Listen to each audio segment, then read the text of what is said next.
Hello friends, welcome back. आप सबका फिर एक बार स्वागत है मेरी चैनल में।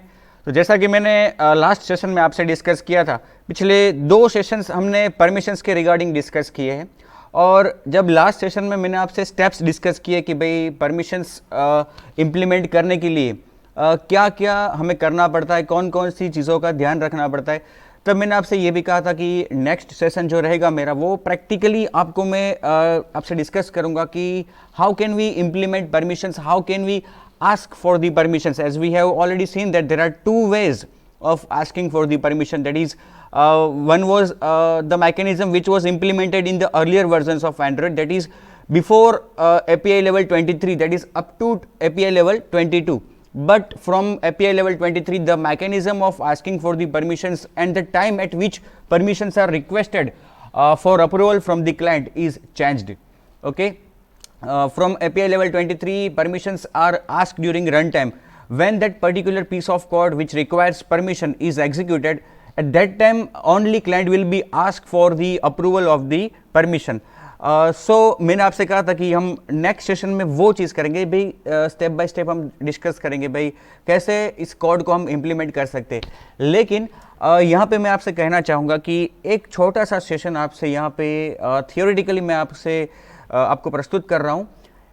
जब हमने स्टेप्स डिस्कस किए थे कि क्या क्या हमें करना पड़ता है स्टेप वाइज, कि पहले चेक करो परमिशंस अवेलेबल है या नहीं, अगर नहीं है तो रिक्वेस्ट करो, रिक्वेस्ट करने के बाद क्लाइंट का जो उत्तर होता है रिस्पॉन्स, उसे वेरीफाई करो, चेक करो।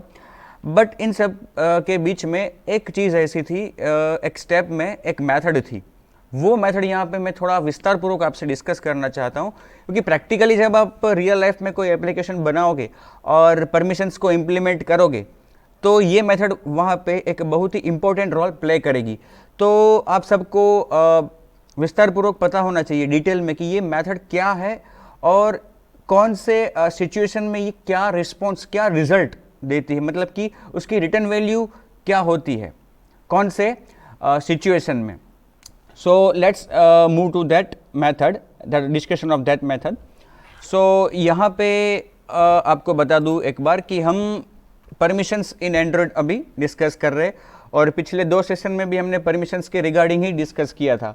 But if you remember, during this discussion in the session number 2, we have came across this runtime request which is for dangerous permission, because कि normal permissions के लिए तो client को पूछा ही नहीं जाएगा, जो ऑपरेटिंग सिस्टम है हमारी वही नॉर्मल परमिशंस के लिए अप्रूवल दे देगी, क्योंकि वो परमिशंस ऐसे कि जो क्लाइंट को ज़्यादा नुकसान नहीं पहुंचा सकती। लेकिन जो डेंजरस परमिशंस है जैसे कि read contacts, call phone etcetera, इन सब के लिए इन सब को डेंजरस परमिशन कंसिडर किया गया है और इन सब के लिए परमिशन क्लाइंट से मांगना भी ज़रूरी है। लेकिन API लेवल 23 से ये परमिशंस रन टाइम मांगी जाती है।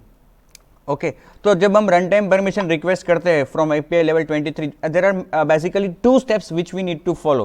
First is checking for the permission whether the particular permission is available और नॉट, बिकॉज अब देखो रन टाइम ही परमिशन मांगनी है तो ऐसा भी हो सकता है कि आपकी एप्लीकेशन जब पहली बार रन हो रही है, एट दैट टाइम उसके पहले तो रन हुई ही नहीं थी, तो जब पहली बार वो रन हो रही है तो उसकी पहले कोई एग्जीक्यूशन था ही नहीं, तो अगला कोई एग्जीक्यूशन था ही नहीं, तो परमिशन भी पहले पूछी नहीं गई होगी। तो परमिशन अब हम पहली बार पूछने जा रहे हैं तो इसके पहले तो बाकायदा होगी ही नहीं परमिशन, तो ये फर्स्ट टाइम हम रिक्वेस्ट कर रहे हैं। तो जो आपका जो पहला स्टेप होना चाहिए, when you are writing that piece of code which requires permission, you should check whether permission is available और not, and then you should request for the permission at run time. अब देखो जब permissions के लिए check करते हैं तो उसकी मेथड है चेक सेल्फ परमिशन, वो हमने डिस्कस की थी। और ये जो मेथड है चेक सेल्फ परमिशन, उसमें आप आर्ग्यूमेंट पास करोगे कौन सी परमिशन के लिए आप चेक करना चाहते हो कि वो उपलब्ध है या नहीं, और ये जो मेथड है चेक सेल्फ परमिशन वो आपको रिटर्न करेगी ट्रू या false. That is sorry not true और फॉल्स बट परमिशन ग्रांटेड और परमिशन डिनाइड। डिनाइड मतलब कि परमिशन अवेलेबल नहीं है और ग्रांटेड का मतलब कि परमिशन आपको दी गई है। अब देखो यहाँ पे आपको एक और चीज़ मैंने तब बताई थी कि if permission is not available, that is the method check self permission, if it returns permission denied, then call should show request permission rationale. ये मेथड का उल्लेख तब ये केवल एक ही स्टेप में किया गया था, और यहाँ पे देखो नीचे लिखा गया है कि भाई ये मेथड ट्रू या फॉल्स रिटर्न करती है। ओके, अब ट्रू कौन से सिचुएशन में ये रिटर्न करती है और फॉल्स कब रिटर्न करती है, और इस मेथड का उपयोग क्या है। अब देखो मैं आपको बहुत ही शॉर्ट में समझाता हूँ। इस मेथड का जो उपयोग है वो किस हेतु से है। ये मेथड यूज़ करना कंपलसरी नहीं है, लेकिन एक अच्छे डेवलपर के हिसाब से एक अच्छी एप्लीकेशन बनाने के लिए आप जब ऐसा कोई कोड लिखते हो कि जो क्लाइंट से परमिशन मांगता है, उसको एग्जीक्यूट होने के लिए क्लाइंट की परमिशन की आवश्यकता है, तो अगर क्लाइंट पहले ही एग्जीक्यूशन में आपको मना कर देता है, तो as a developer you should explain him. पहली बार मना कर देता है, चलो कोई बात नहीं, अब सेकंड टाइम उसी कोड को वो उसी फीचर को आपकी एप्लीकेशन के यूज़ करता है और वापस उससे हम परमिशन मांगते हैं, क्योंकि मैंने आपसे कहा था परमिशन बार बार मांगने में कोई दिक्कत नहीं, कोई हर्ज नहीं है, उसमें क्लाइंट के लिए कुछ भी अनकंफर्टेबल जैसा नहीं है। तो सेकंड टाइम भी अगर वो डिनाई करता है, इसका मतलब कि आगे जाके वो फीचर यूज़ नहीं होगा।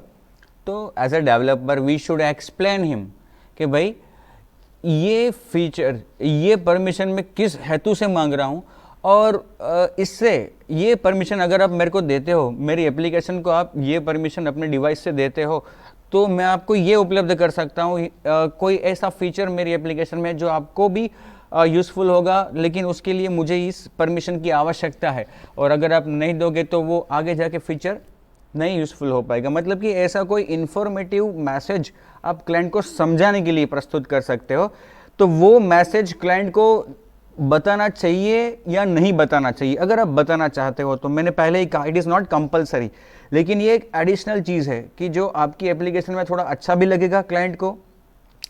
तो क्या हमें क्लाइंट को ऐसा कोई मैसेज डिस्प्ले करना चाहिए या नहीं करना चाहिए, वो निर्णय लेने के लिए, वो डिसीजन लेने के लिए इस मेथड का हम उपयोग कर सकते हैं, should show request permission rational. ये मेथड रिटर्न करती है ट्रू या फॉल्स। देखो यहाँ पे नीचे लिखा भी है, if this method returns true so an educational user interface to the user. मतलब कि आप एक ऐसा कोई डायलॉग बॉक्स या एक इंटरफेस ऐसा बना के क्लाइंट के सामने प्रस्तुत करो। एजुकेशनल का मतलब क्या है, जिसमें आप विस्तार पूर्वक क्लाइंट को समझाओ कि भाई इस हेतु से मैं परमिशन चाहता हूं। ये ट्रू कब रिटर्न करेगी, जब उसने मना किया होगा क्लाइंट ने परमिशन देने के लिए, तब वो भी हम देखेंगे। In this user interface describe why the feature with the user wants to enable needs a particular permission.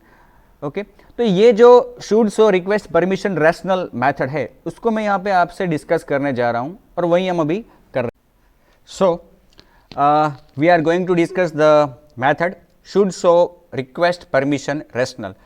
What is the usage of this method and why I am going to discuss this method with you and why I have recorded this session. It's important, I have told you, but how? Let's see. This method, whose name is should show request permission rational. It returns true if the application has requested this permission previously and the user denied the request. क्या कहने का मतलब है इसका, कि ये method आपको true return करेगी कब, जब क्लाइंट से हमने इस रिक्वेस्ट को पहले मांगा हुआ है और उसने मना कर दिया। मतलब कि अभी हम जिस कोड को एग्जीक्यूट करना चाहते हैं और जिस परमिशन का हम उपयोग करने जा रहे उस परमिशन को हमने पहले भी क्लाइंट से मांगा हुआ है और उसने मना कर दिया, डिनाई कर दिया। उस केस में यह मेथड ट्रू रिटर्न करेगी। If the user turn down the permission request in the past and choose don't ask again option, then this method will return false. अब ऐसा भी हो सकता है कि जब इससे पहले क्लाइंट से परमिशन मांगी गई थी, अब देखो क्या होता है, मैंने आपसे पहले भी बताया हुआ है कि जब क्लाइंट से पहली बार परमिशन मांगते हैं तो एक डायलॉग बॉक्स आता है जिसमें दो ऑप्शंस उसके पास होते हैं, अलो और डिनाई।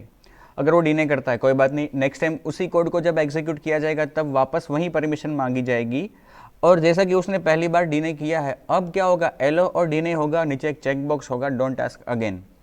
अब क्लाइंट सपोज ये चाहता है कि इस परमिशन को उसे आपको देना ही नहीं है, तो वो डिने तो करेगा लेकिन वो चेकबॉक्स भी सिलेक्ट कर देगा। ओके, डिने कर दिया उसने और चेकबॉक्स भी सिलेक्ट कर दिया। अब नेक्स्ट टाइम जब वही कोड दोबारा रन होगा, वापस रन होगा, तब ये मेथड फॉल्स रिटर्न करेगी, क्योंकि क्लाइंट ने डिने तो किया था लेकिन साथ ही ये भी चेक कर दिया कि अब मुझसे पूछना मत, आप ये परमिशन मुझे आपको देनी ही नहीं है। तो उस केस में भी ये मेथड आपको फॉल्स रिटर्न करेगी। तो ट्रू कब रिटर्न करती है? पहली बार क्लाइंट से रिक्वेस्ट मांगी थी, उसने मना कर दिया, अब हम दोबारा उससे परमिशन मांग रहे और उसने हमसे मना नहीं किया है, डोंट आस्क अगेन ऐसा नहीं कहा है, तब ये मेथड ट्रू रिटर्न करेगी आपको। बट जब पहली बार हमारा कोड रन हो रहा है और पहली ही दफा हम उससे परमिशन मांग रहे हैं क्लाइंट से, तब ये मेथड फॉल्स रिटर्न करेगी, ट्रू रिटर्न नहीं करेगी। तो इस तरह से ऐसी 3 परिस्थितियां हैं कि जिसका उद्भव होता है इस मेथड को हम जब यूज करते हैं तो हमें वो ध्यान में रखने चाहिए, वो 3 case. This method is used to decide whether we should show an explanatory message, that is by using some educational user interface, जैसा कि शुरू में बताया मैंने आपको, to the client regarding the permissions और नॉट। तो हमें क्लाइंट को ऐसा कोई मैसेज डिस्प्ले करना चाहिए एजुकेशनल इंटरफेस के द्वारा या नहीं, उसका निर्णय लेने के लिए, उसका डिसीजन लेने के लिए ये मेथड हमें उपयोगी हो सकती है। तो मैंने जैसा कि आपसे कहा कि ऐसे 3 केस है कि जो हमें कंसीडर करने चाहिए इस मेथड को यूज करते वक्त। तो पहला जो केस है वो क्या कहता है? The app doesn't have a permission and the user has not been asked for the permission before। हमारी एप्लीकेशन के पास वो परमिशन नहीं है और क्लाइंट से पहले पूछा भी नहीं गया है इस परमिशन के बारे में। तो उसका मतलब तो ये हुआ कि हमारा कोड पहली दफा रन हो रहा है, हमारी एप्लीकेशन ही पहली दफा रन हो रही है, या तो ये कोड जिसे परमिशन चाहिए वो कोड पहली दफा रन हो रहा है। उस केस में पहले तो पूछा ही नहीं है, पहली दफा पूछ रहे हैं हम। That is the application is running first time. In this case this method should show request permission rational will return false because this is the first time we are asking to the user। तो जब पहली बार हम client को पूछते हैं permission के बारे में और इस मेथड को अगर हम कॉल करते हैं चेक करने के लिए कि भाई मुझे क्लाइंट को इंफॉर्मेटिव मैसेज डिस्प्ले करना चाहिए या नहीं, बट उस टाइम में ये मेथड रिटर्न करेगी फॉल्स, क्योंकि हम क्लाइंट को पहली दफा ही पूछ रहे हैं।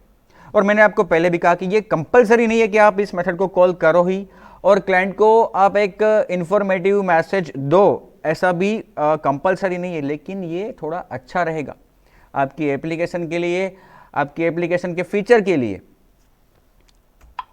ये तो पहला केस था कि हम पहली दफा जब रन कर रहे हैं एप्लीकेशन को और क्लाइंट जब रन कर रहा है और पहली ही बार जब हम परमिशन क्लाइंट से मांग रहे हैं, तब ये मेथड रिटर्न करेगी फॉल्स। अब जो दूसरा केस है वो क्या है? User has denied the permission, the client has denied the permission, और उसने बतौर ये भी कह दिया कि अब दोबारा मुझसे मत पूछना आप। जो नीचे उसमें फर्स्ट टाइम जब एग्जीक्यूशन हुआ तब परमिशन मांगी गई, उसने डिनाई कर दिया, वापस कभी एग्जीक्यूशन हुआ और उसके सामने वो नीचे चेक बॉक्स भी आया, डोंट आस्क मी अगेन। तो उसने उस चेक बॉक्स को चेक कर दिया है। इसका मतलब ये हुआ कि अब वो नहीं चाहता कि आप उससे बार बार पूछो इस परमिशन के बारे में, वो ये परमिशन आपको देना ही नहीं चाहता है। तो उस केस में भी ये मेथड रिटर्न करेगी फॉल्स, क्योंकि वो परमिशन देना ही नहीं चाहता, तो आपको समझाने की भी ज़रूरत नहीं है। हाँ, ये मेथड का जो डिस्कशन है, ये मेथड का जो उपयोग है, वो क्लाइंट को समझाना चाहिए हमें या नहीं, उसी के लिए तो है। अब क्लाइंट चाहता ही नहीं कि आप उससे दोबारा पूछो इस तरह का कोई भी प्रश्न, ये मेथड रिटर्न करेगी फॉल्स। अब जो तीसरा केस है, user has denied the permission earlier and not selected don't ask again, in that case this method will return. तो ये मेथड ट्रू केवल एक ही केस में रिटर्न करती है, और वो कब है? When the permission was asked earlier, client has denied the permission and he or she has not checked the checkbox for not asking in the future। इसका मतलब कि he is not very much sure that he doesn't want us to be present such request for the permission। ऐसे case में कि हम इसमें ऐसा हम अनुमान लगा सकते कि we is 50-50 about the approval of the permission, तो हम इसमें उसको कन्विंस कर सकते हैं। क्योंकि देखो, हम मैलिशियस एप्लीकेशन तो नहीं बना रहे, हम एक अच्छी एप्लीकेशन, और ये जो परमिशन है वो भी क्लाइंट को यूज़फुल हो ऐसा फीचर हमने रखा है, उसी के लिए तो हम ये परमिशन मांग रहे हैं। तो क्लाइंट को समझाना चाहिए। और यहाँ पे ये मेथड अगर ट्रू रिटर्न करती है, इसका मतलब कि क्लाइंट ने पहले मना किया था, वापस भी अगर मना किया हो, लेकिन उसने ये नहीं कहा कि भाई मुझसे आप पूछना ही मत। तो ऐसा भी हो सकता है कि जब उससे पहली बार पूछा तो वो कोई जल्दी में था, इसलिए उसको कोई और काम करना था, मतलब कि हमारी एप्लीकेशन के ज़रिए। तो ये जो परमिशन है और परमिशन के द्वारा जो फीचर हम इंप्लीमेंट कर रहे हैं उसको वो साइडलाइन करके आगे बढ़ना चाहता था, ऐसा भी हो सकता है। So we have a chance available. यहाँ पे अगर ये मेथड ट्रू रिटर्न करती है तो हम उसको अपना एक डायलॉग बॉक्स या ऐसा कुछ रिप्रेजेंट करके, जो भी रिप्रेजेंट करें हम उसको ब्लॉक नहीं कर देना चाहिए, ये आपको ध्यान में रखना है। इंफॉर्मेटिव होना चाहिए और इजीली वो उसको निगलेक्ट भी कर सके, अवॉइड भी कर सके, ऐसा होना चाहिए। So the logic for implementing and the asking for the permission should be like this. Check for the permission. Yeah, first of all, when that piece of code is executing which requires permission, we should check whether the permission is available or not. If permission was not granted earlier, check whether application is running first time. अगर हमारी application के पास permission नहीं है तो check करो कि क्या आपकी एप्लीकेशन फर्स्ट टाइम रन हो रही है। अगर वो फर्स्ट टाइम रन हो रही है तो परमिशन तो होगी ही नहीं पहले से, क्योंकि ये एंड्रॉयड एपीआई लेवल 23 और उसके बाद की हम बात कर रहे हैं, जिसमें इंस्टॉलेशन के वक्त कोई परमिशन मांगी नहीं जाती, केवल रन टाइम ही मांगी जाएगी। तो एज ए डेवलपर आपको अगर ये चेक करना है कि ये क्या आपकी एप्लीकेशन फर्स्ट टाइम रन हो रही है, तो उसके लिए आपको कोई एडिशनल लॉजिक इंप्लीमेंट करना पड़ेगा, जैसे कि सेड प्रेफरेंस का आप यूज़ कर सकते हो। प्रैक्टिकली मैं आपको बताऊंगा। सेड प्रेफरेंस का यूज़ करके आप ये आइडेंटिफाई कर सकते हो कि क्या आपकी एप्लीकेशन पहली दफ़ा रन हो रही है या नहीं।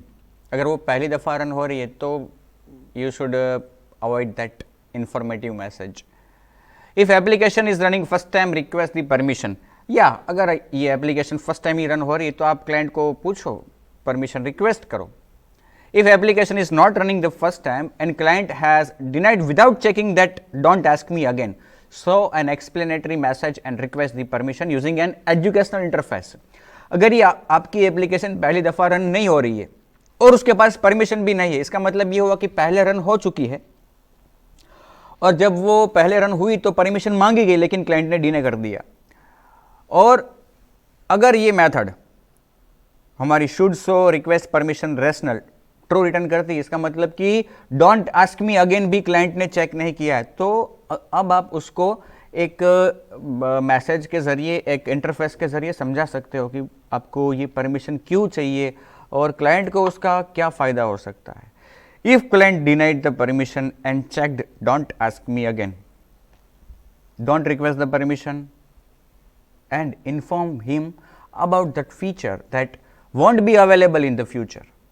क्लाइंट अगर आपसे यह कह देता है कि डोंट आस्क मी अगेन, इसका मतलब कि यह मेथड रिटर्न करेगी फॉल्स। ओके, तो आपको क्लाइंट को यह कहना चाहिए कि अब एक बार ये बता देना चाहिए कि अब आगे जाके आप मेरी एप्लीकेशन में ये फीचर यूज नहीं कर पाओगे। ये आपको बहुत ही प्यार से समझाना है, not in the tone of warning और error, just an informative message that this feature won't be available as you have not given the permission for that. आपके परमिशन न देने के कारण आगे जाके आप इस फीचर को यूज़ नहीं कर पाओगे। अब देखो, ऐसा भी है एपीआई लेवल 23 से कि क्लाइंट रन टाइम परमिशन देता है या ना भी दे, उसको वो सेटिंग्स में जाके चेंज भी कर सकता है। अगर उसने आपको परमिशन दे दी है सपोज रन टाइम, और सेटिंग्स में जाके आपकी एप्लीकेशन को वो परमिशन वापस रिवोक भी कर सकता है, और नहीं है तो वो परमिशन दे तो नहीं सकता लेकिन वो रिवोक तो कर सकता है वहाँ से। अब देखो, जो लॉजिक है वो यहाँ पे एक फ्लो के जरिए भी समझ आया है। Should show request permission rational, इसी मेथड का केवल यहाँ पे एक फ्लो समझाया है, और उसमें क्या है कि is the application launched first time. अगर ये एप्लीकेशन फर्स्ट टाइम रन हो रही है तो ये मेथड रिटर्न करेगी फॉल्स। अगर यस का मतलब कि यस फर्स्ट टाइम, तो ये मेथड रिटर्न करेगी फॉल्स। नो इसका मतलब ये पहली दफा रन नहीं हो रही है, तो did the user deny the permission earlier without checking never ask again. तो ये अगर पहली दफा रन नहीं हो रही है तो क्या इसके पहले जब रन हुई तब क्लाइंट ने वो चेकबॉक्स चेक किया था? डिने तो किया ही था, लेकिन क्या वो चेकबॉक्स चेक किया था डोंट आस्क मी अगेन? अगर चेक किया था यस, तो ये मेथड रिटर्न करेगी फॉल्स। और अगर क्लाइंट ने वो चेक नहीं किया है तो ये मेथड रिटर्न करेगी ट्रू। देखो यहां पे लिखा है यस, तो अगर क्लाइंट ने वो चेक किया है तो ये मेथड आपको रिटर्न करेगी फॉल्स, और अगर क्लाइंट ने चेक नहीं किया था तो ये मेथड रिटर्न करेगी ट्रू। यहां पे थोड़ा मेरे ख्याल से इस डायग्राम में did the user deny the permission earlier without, okay यहां पे विदाउट चेकिंग लिखा है। अगर उसने चेक नहीं किया था और डिने किया था और चेक नहीं किया था तो ये मेथड तो ट्रू ही रिटर्न करेगी, और अगर उसने चेक कर दिया है तो ये मेथड फॉल्स रिटर्न करेगी। मतलब कि उसको ये परमिशन देनी भी नहीं है और आपको उसको समझाना भी नहीं है। देखो यहाँ पे एक दूसरा मैंने चार्ट बना के समझाया आपको। जो स्टेप्स मैंने अभी आपको बताया कि हम इंप्लीमेंट करेंगे, उसमें सबसे पहले check for the permission whether it is granted or not. If it is granted, then execute the code which requires the permission. If it is not granted, check whether application is executing first time. अगर आपके पास permission नहीं है तो check करो कि क्या आपकी application first time run हो रही है। यस, अगर फर्स्ट टाइम रन हो रही है तो रिक्वेस्ट दी परमिशन।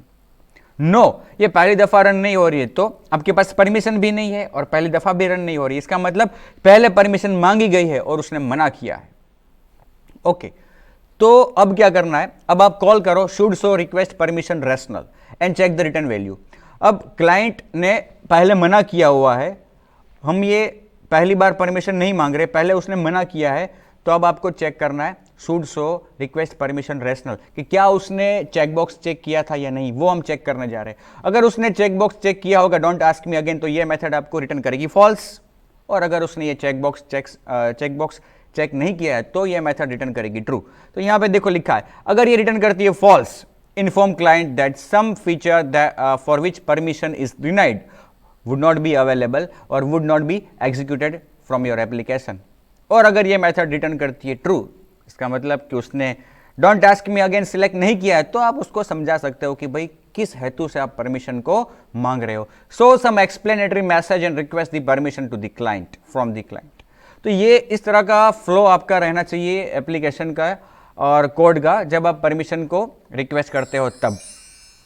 ओके, तो ये था should show request permission rationale method और उसका डिस्कशन।